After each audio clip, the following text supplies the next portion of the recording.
All right, welcome in, everybody. Thursday, December 16th. Daily Bread coming at you live for the NBA, college hoops, and NFL slate we got for you. Very, very small slate, so might be a little bit of a quick episode, but you always know there's some good bets, best bets to be placed out there, and that's why you're tapping in with Daily Bread. Sponsored and powered by pickcity.com. Make sure to check them out at Twitter at pickcity, and also sponsored and powered by the Wise Guys Diamond Club. Make sure to be checking them out. It's very advantageous to get in before next week, but you already know what to do to get about that. You got Sosa and Rex coming at you. 4 NBA games, 1 NFL game, and then 11 college hoops games that all stink. So we know why you're here. Sosa, how you doing on this Thursday? Pretty well, man. Nice little evening yesterday. The NBA going through some weird times, but we're persevering. It's going well.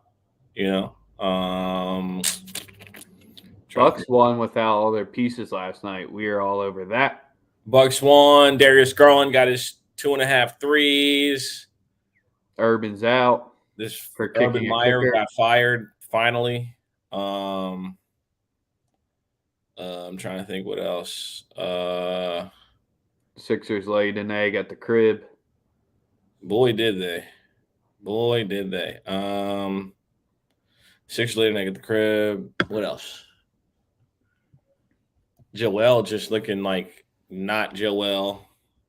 Would really love to get Ben Simmons in a Sixers uniform. I'm not even gonna lie to you. Starting to bother me now. Yeah. About to say the last biggest thing was Jokic got that triple double, but they still lost outright because Ed and Cat they took off. Oh, and Edwards, him. Yeah. It's that simple. It's that simple. It's that simple, bro. It's that simple. And So Edwards, we are that guy. currently live on Twitter. Thank you to everyone who's tapped into there. We'll monitor your comments and shout them out when we can. We're also live on YouTube. Make sure to give us a like, give us a sub there. Really helps out the show. So make sure to be doing that. Yes, sir. Yes, sir. Yes, sir. Yes, sir. We're happy to always help you out, Top Croc there. But we got a 4-game NBA slate. So let's get right into it. We might be ignoring the college hoops potentially. We'll let you know if there's a play, but very slim pickings out there.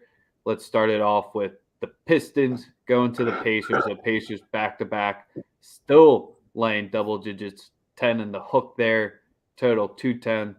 Sosa, I think we already know where we're going here.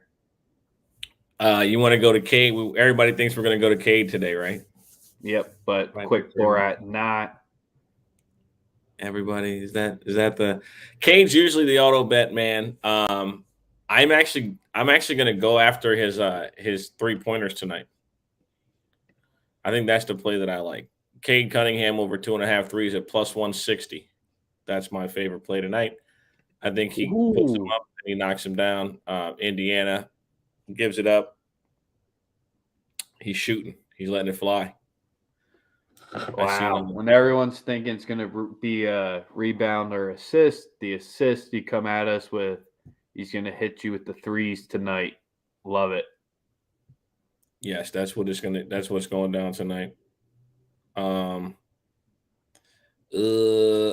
also like Sabonis' rebounds. I think Sabonis' rebounds is a good play. No real bigs for Detroit at all.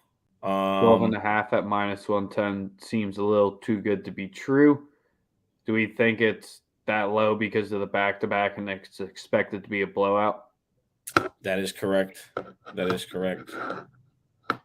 But I still think I don't know. Well, Detroit didn't play last night. The Pacers did. Yes. Yeah. So that's why I like the Cade one because he'll get the minutes regardless. 10 Yeah, and a half Cade for point sure. spread. That's where the props go to die. So that's where I'm not trying to talk it off of the Sabonis, but it just seems a little too low. But I think it's because of the expected minutes. I'm right there with you on that. Let's get into Washington at Phoenix. I think there's a few good juicy spots here. For me in this one, the only play that I'm going after is hold on, I have the list right here. It would be Jay Crowder, 3+ threes.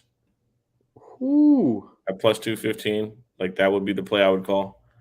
That and the guy that I think is going to come out tonight and play well is Landry Shamet. I don't know if you've seen, but there's a lot of talk about him on the internet. Like he was getting tagged in parlays left and right, and he said stop doing that shit. Pretty much. Okay, 20 points plus. Send it to. I like. Hey man, it's not a bad move. I actually like that. It's a good play. Yeah, Chris Paul double is pretty juiced tonight, so that's a tough one to take there because you got at the minus money. Yeah, I really do believe that that Jay Crowder hits 3 threes tonight.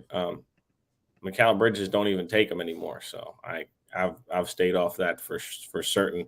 If I'm going to be looking for another guy's 3-pointers, it'd be Cam Johnson, but I'm not even seeing him on the list right now. I think he might be out. So Cam Johnson's threes, I got that for you.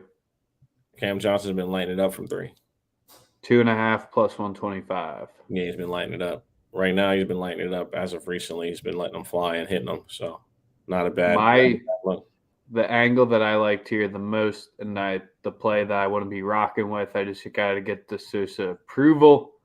Seems like a nice night for Ayton to get over 11.5 boards. I like that. No real towering bigs for Washington. And obviously Devin Booker. So I like that. I love that play actually. I do like it. Because he's going to be going against Gafford probably for most of the night with the other rotation you get in there. First play for me, Ian over 11.5 boards. Minus 115. He said Mikal Bridges doesn't suck. He just doesn't. He's just not a 3-point shooter anymore. He's been putting the ball on the floor more, and he's been putting the ball on the floor more since Devin Booker went out, which makes sense. It makes perfect sense. You know what game we're going to save for last? So let's get to the Knickerbockers at the Rockets. The Knicks Rockets. I mean, the easy play for me tonight is the Knicks. I got the Knicks winning and covering. I like the Knicks -5. The Houston team. This is a Houston team that we're going to see up roller coaster. They had the win streak. They played a couple teams tough, and now they're starting to get smacked again. I think that trend kind of continues. I think they start getting fucked up again. I think I got the Knicks covering the 5. Ooh, that's my play. That's my plan here. Houston showed some good resilience in their last game. Had a nice little bounce back win there.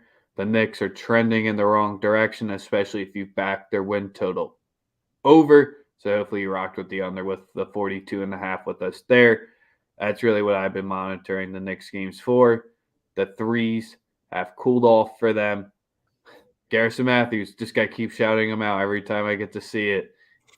11.5 minus 111. He got it the last game. This man just cashed his tickets and no one's talking about it. No, he got it. I think he missed it the last game. He got it the one game and then he blew it the night before where he had like 3 points. Come on, Garrison. What the hell are you doing? Fucking guy, man. God damn it. Daily Bread, Garrison Matthew fan club, not. Hey, man, shout out to the Lipscomb Pride, man. Happy for that guy. Lipscomb guy. You know? Is this is an angle where I thought, especially since the Rockets, they've been keeping games close, I'm going to be rocking with Julius Randle over 15.5 rebounds and assists. Okay, I like that. The combo. I like the combo. Yep, do the combo, rebounds and assist. Definitely think he gets 8 and 8 on each, or not an 8 and 8, but that's what we're going to need there. Definitely see him grabbing 10 boards, 6 assists type of night. So we're rocking with it. Maybe your book has better odds, but that's currently what mine's sitting at minus 115 as well. Indeed. Knicks got to start somewhere because they're out there. It'll pan out. They'll be fine by the end of the year. We won't be saying that. We won't be saying that all season. I promise you, we won't. We will not be saying that the Knicks stink all year. Do they have above 500 record come the end of the season? Fuck yes. They would own. We had this conversation many times on this show. I know the legs look to be potentially going, man. Thibodeau don't miss the playoffs. That's simple. Thibodeau does not miss the playoffs. If he could take the Minnesota Timberwolves to the playoffs, they're gonna make the playoffs. Yeah, but I was just gonna say, are they gonna have above 500 record? Yes. All that will work itself out. They will go on a run here. I think they've fallen victim of 4 straight, 12-16 on the season. Gotta get the 42 to get there. That's where it's just at. Still within reach, but let's get to the big game of the night. Hold on, real quick. In regards to what you're saying with the Knicks, listen, they're having a bit of an identity crisis right now, and I want to actually talk about that just for a quick second.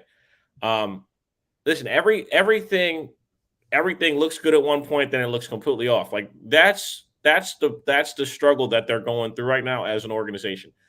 They have a bunch of young players that have pretty good ceilings, but no superstar. Yep. Right.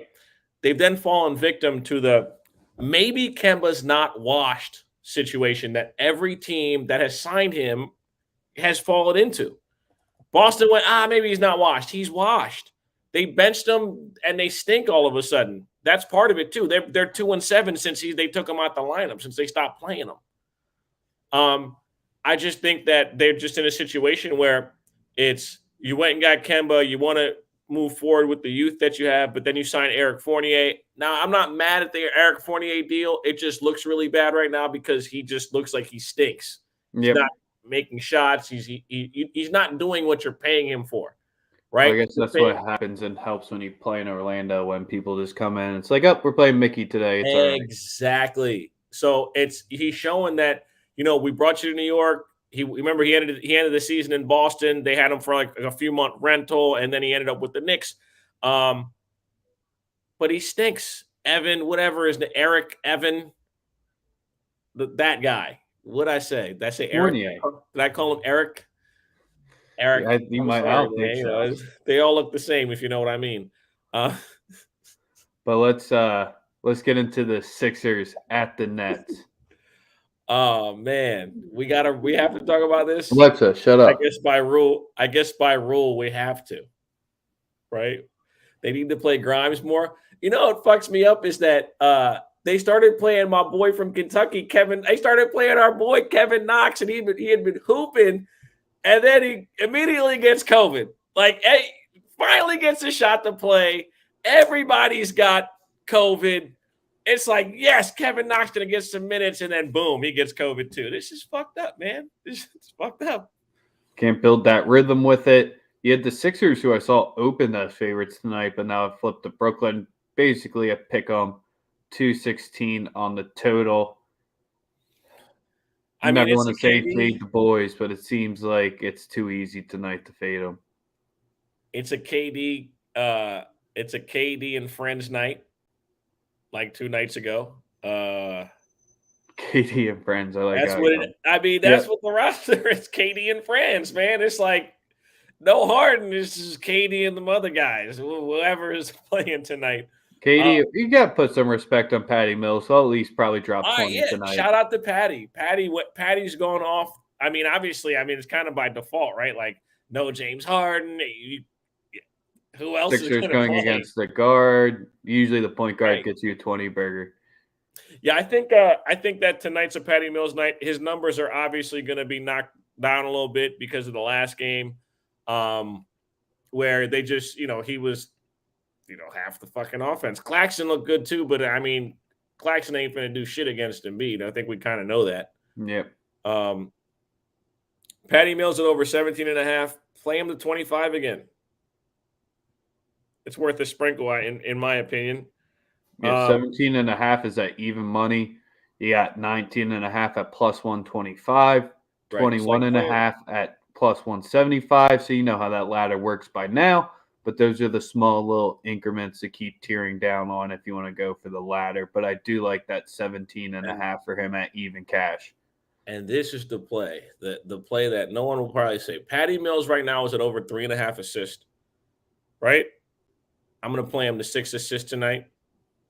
Patty Mills, 6 assists, plus 350. Call him a shot on that one. Patty Mills, 6 assists, plus 350. I know y'all. I'm not fading the Sixers. I'm just not going to give y'all a pick in the game. We just know what usually breaks down the Sixer squad. Yeah. Sure, KD's going to get his 30 and he's going to get his points, but Patty Mills, facilitator, usually good against it. They had KD and James Harden the first time we played them. I was at the game. Doc Rivers lost the fucking game. We were up by 10 with 3.5 minutes to go, and he just wouldn't call a fucking timeout. Like, the Sixers have an incompetent coach and a guy they drafted first overall that doesn't want to be in the building. And somehow we're still winning games. I don't know who to give credit to at this point. I don't know. It's just maybe we have a horseshoe. Maybe we're just lucky. I don't know. But we're figuring out a way to still win games against professional basketball players, which blows my mind every time the final whistle blows and we have more points than the other team. It blows my mind every time. I'm like, wait, we won? Oh shit. Who was you playing? Oh, New Orleans. The worst part is that East is a mess in the middle right there. I mean, the West middle is a mess as well. So the whole NBA is a joke right now. Like we got. Well, you know what happens when you kick it into gear. If people haven't heard, Sosa, he likes to just dabble around till Christmas and then rip to the bookies. Yeah, this what we see right now is insane. Like the COVID situation, I would say it's unprecedented, but it happened last year. So also I have to address this because I always have something to say about this COVID stuff, right? Like because it's like obviously I'm not against the vaccine or anything like that, and I also believe that anybody should be able to choose whatever they want to do, right? What I don't understand is this: professional athletes test positive for COVID every day, but it's mandatory for them to be vaccinated.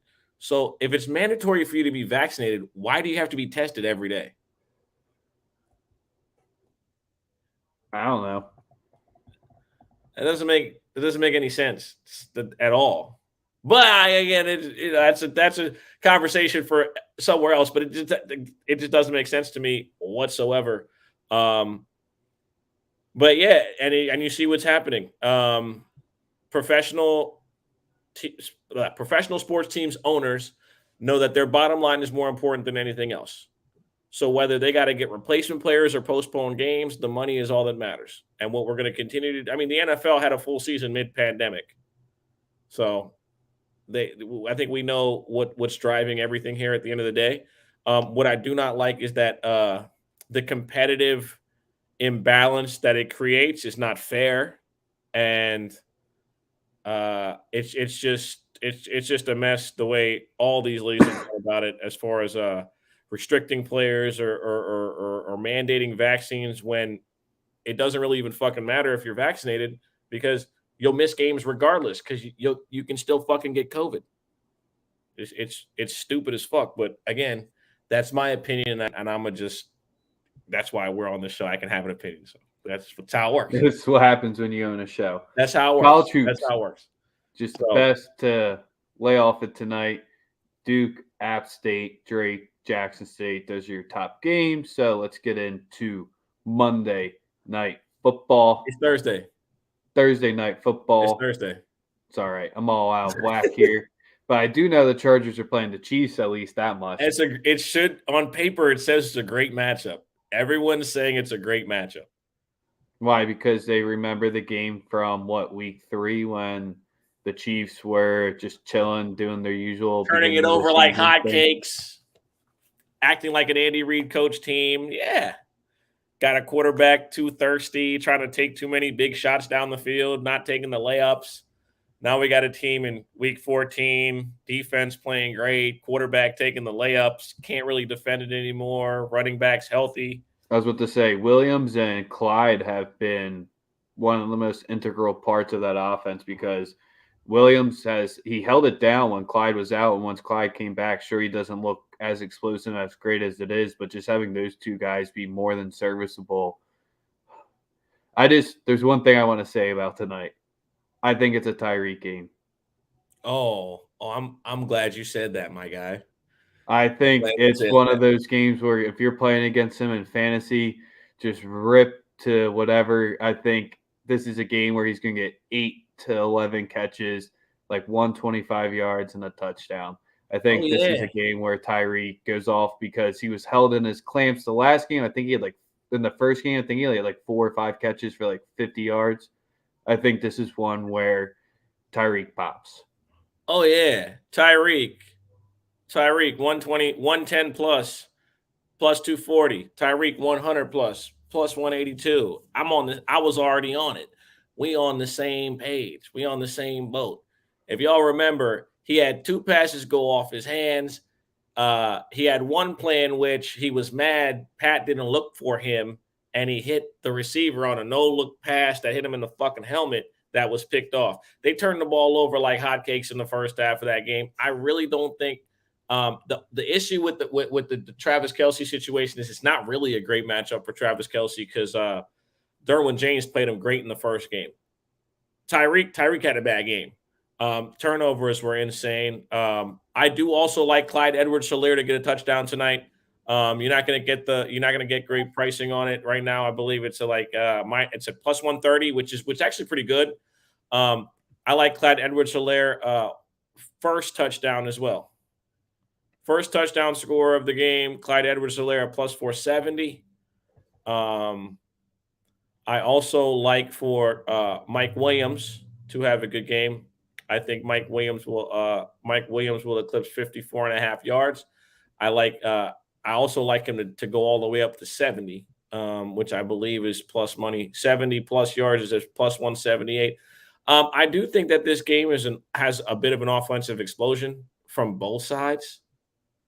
I honestly was about to say from just because you're going yards and TDs, even though the total is up there, still sounds like you're leaning towards the over. This big entertainment tonight. This ain't gonna be no boring ass. Nah, this game finna play the fireworks we were expected on Monday from the Rams and Cardinals. We really finna get it tonight. The game in LA. The stars are out. Enjoy the show. We should get an elite football game from an offensive standpoint. I like the Chiefs defense. I think the defense, no Frank Clark. It's on the road, division game. I think both offenses show up. I don't think it's that defensive struggle that people have seen in a few of these games. And also, I would expect for Herbert to have a rough night. If you've actually looked at his wins, he's one loss. Good game, bad game, good game, bad game. He's been very, very, very inconsistent.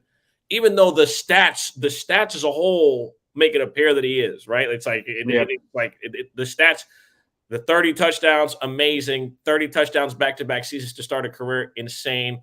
I don't like Justin Herbert, but credit is credit.